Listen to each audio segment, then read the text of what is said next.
Hello guys, good morning. It's Sunday morning. Then I'm cooking tuna with eggs for breakfast. So we will gisa the ahos. Simple breakfast for Sunday. Okay. Ayan guys, ang ating ulam. Okay, sayo sa maadto sa simbahan. Luto ko kuan guys kanang tuna with egg. Ito na ang kamatis, sibuyas.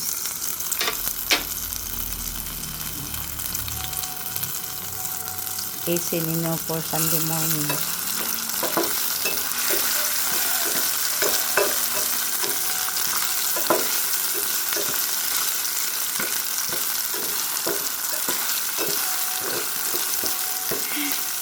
Bahalag kalisod guys, no?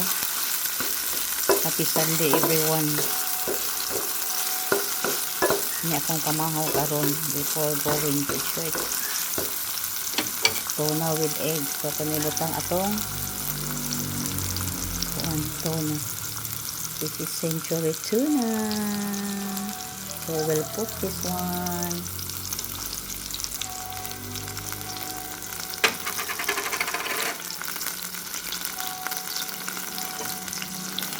Dali rani guys, dali rani. Dali rani nga menu.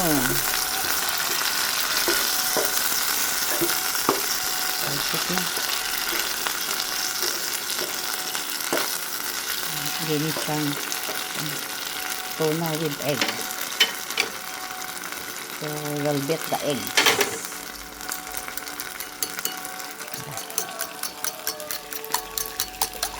Buta na po ni sag asin guys, gamay ra kay parat na niya itong tuna ra ba. So we will put this egg into the tuna. This is it.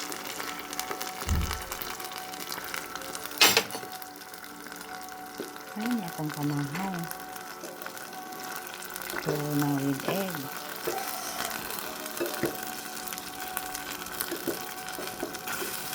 Sige, nagpanawag ang simbahan guys. Anawag na ang simbahan guys. Panimba na mo diha. Simba bito ta guys kay Sunday. Mura gid ni adlaw nga para ato ni i-serve sa Ginoo ang atong adlaw nga Sunday. Ang uban Saturday nagsimba, uban pod Friday. Pero kita Sunday ta. Sunday.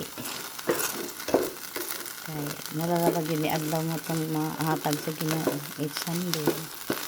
Pila lang ka oras ang kinahanglan. So may time kayo dyan. Ato tagsimbahan. Kay magayig sa atong buhi na Diyos. Kay tagpusigad na dahigon sa tanang panahon. Sa iyang pagkamaayo sa atong kinabuhi. Ito na yung pamalahon guys. Pwede sandwich atong pares ani. Pwede rice. Ulam man ni guys. Isa ka tuna o isa ka itlog. So this is it guys. Luto na ni. Thank you for watching sa aking tuna with eggs for Sunday breakfast. Bye bye.